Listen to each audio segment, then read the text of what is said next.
दोस्तों, आज की कहानी है। भाभी जी, आप अपने काम से काम रखिएगा। दोस्तों, कहानी शुरू करने से पहले अगर आपने हमारे चैनल को सब्सक्राइब नहीं किया है तो सब्सक्राइब कर लीजिए ताकि आपके पास पहुंचे हर नया वीडियो। अपने काम से काम रखो, मुझसे पंगा मत लो। बहुत सुना था ये संवाद कविता जी ने, लेकिन आज तक इस संवाद से शायद खुद से सामना नहीं हुआ था। कविता जी के बेटे रवि और निशा की शादी खूब धूमधाम से हुई थी। सब बहुत खुश थे। कविता जी ने निशा का स्वागत बहुत प्यार से किया था। उनका वो प्यार आज भी कायम है। छोटी ननद और देवर दोनों उसके आगे पीछे घूम रहे थे। उनका मन अपनी इस नई भाभी के पास से हटने का कर ही नहीं रहा था। किसी तरह कविता जी ने उन्हें अपने कमरे में भेजा। शुरू का 1 महीना घूमने फिरने में निकल गया।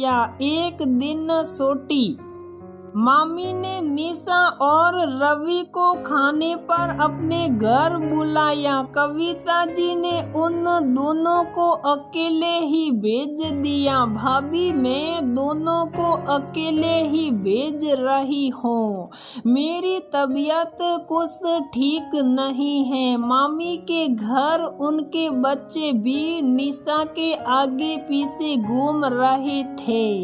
निशा बहुत खुश थी। सबके बीच वह सबसे हंस कर बात कर रही थी। मामी जी के साथ वह रसोई में काम देख रही थी और मामी जी से भी अच्छी तरह घुल मिल कर बात कर रही थी, जिससे उन्हें कविता जी की अनुपस्थिति से अकेलेपन का एहसास ना हो।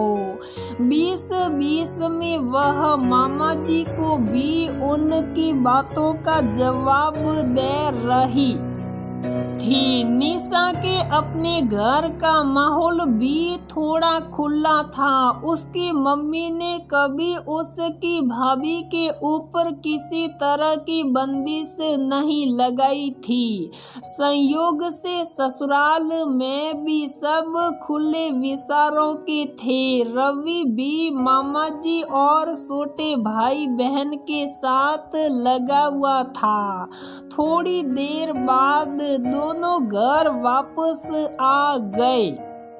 अगले दिन मामा मामी उनके घर आए। मामी जी कविता जी के पास बैठी बात कर रही थी। निशा चाय लेकर आई रही थी तो उसके कानों में मामी जी की आवाज आई, जीजी आपकी बहू तो बहुत बोलती हैं, बहुत तेज है वो। आपके भैया के साथ भी गिटर पिटर कर रही थी। संभल कर रहना। कभी रवि और जीजाजी को अपने कब्जे में कर ले और आपको अकेले छोड़ रवि को साथ लेकर चली जाए।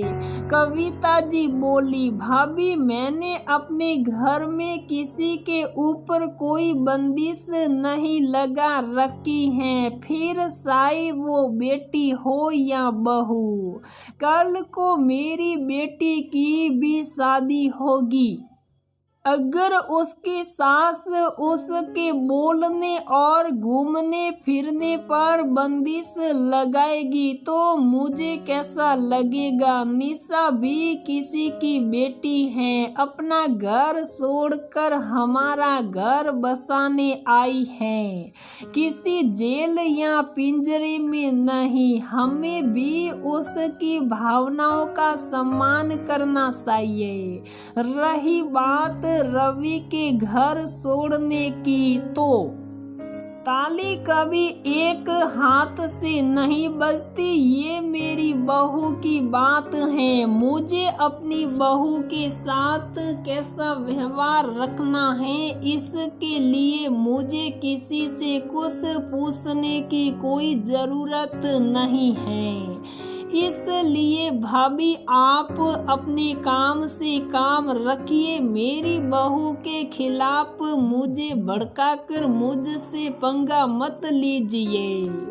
हमारी मम्मी और हमारे साथ आपका व्यवहार कैसा रहा हमें सब याद है। अब बच्चों के सामने मैं मुंह नहीं खोलना चाहती। रिश्ते बने रहे वो ही अच्छा है, इनमें दरार डालने की कोशिश मत कीजिए, वरना शायद इस बार मैं चुप नहीं रह सकती। कहकर कविता जी ने हाथ जोड़ लिए। मामी जी को समझ आ गया था कविता जी के आगे उनकी बहू के बारे में कुछ और बोलना मतलब अपनी बातों को सबके सामने लाना है तो चुप रहने में ही भलाई है। वह खुद अपनी सास और जेठानी से लड़ झगड़ कर अलग हुई थी, लेकिन उसके बाद भी सबने उसके साथ एक रिश्ता बना रखा था। निशा साय रख कर जाने लगी तो कविता जी ने उसे भी वहीं बैठा लिया। सभी लोग हंस हंस कर बातें कर रहे थे। उस दिन से निशा के दिल में अपनी सास के लिए सम्मान की गुना बढ़ गया।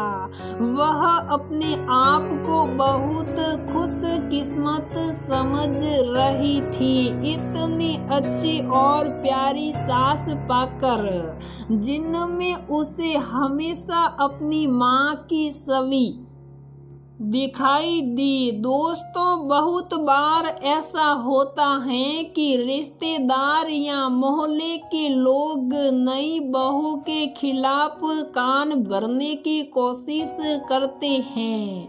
अगर सास ससुर समझदारी से काम ना ले तो घर में झगड़ों की शुरुआत हो जाती है। उन्हें बोलना ही पड़ता है कि तुम अपने काम से काम रखो, हमारे घर के मामलों में पड़कर हमसे पंगा मत लो। तो दोस्तों, हमारी ये कहानी यहीं पर समाप्त होती है। अगर आपको हमारी ये कहानी पसंद आती है तो प्लीज वीडियो को लाइक करें, शेयर करें और हमारे चैनल को सब्सक्राइब जरूर करें।